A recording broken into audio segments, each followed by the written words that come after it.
Mites tytöillä on mennyt toi ajokausi? Romua ainakin tullut. Marianne on aivan jumalaton lähtiäviivasta. Ja Jessica on jo Hyvinkäällä, sit saa jo helvetin hyvin. Joo. Kato peiliin, niin sä näet mut. Samasta puusta on omena pudonnut. Kun katon peiliin, niin mä näen sut. Samat silmät, mut eri sielut.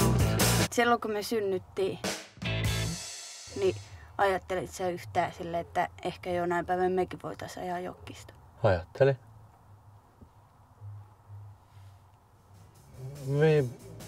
Siis miksi en ois ajatellut?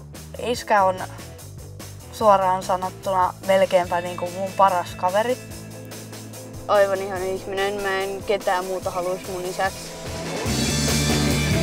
Ne on koko ikänsä mun kanssa kasvanut.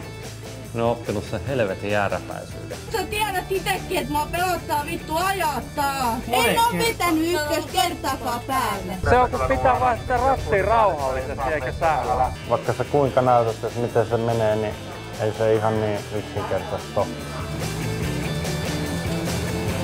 Jessica kun ajaa, niin sä ajoit hienosti, mutta oot armeijassa kun mä menen sinne rattiin, niin ei ikinä mitään hyvää tuu. Susta ei tuu parannusta. Vittuuks se meille raivot, saatana? Vittu!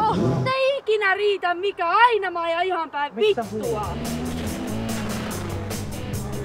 Miksi se ton tekee aina tuo sama juttu? Tekis mieli itkeä. Mä haluan, että sä oot ylpeitä niistä, että ne jatkaa sitä, mitä sä oot aloittanut. Ei mistään jokkiksesta voi olla ylpeitä. Perhe edellä puhuu, perhe edellä puhuu.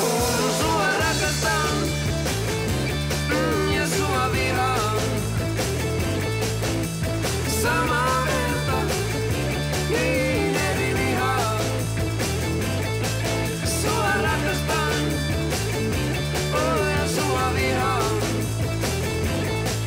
Jos sä haluat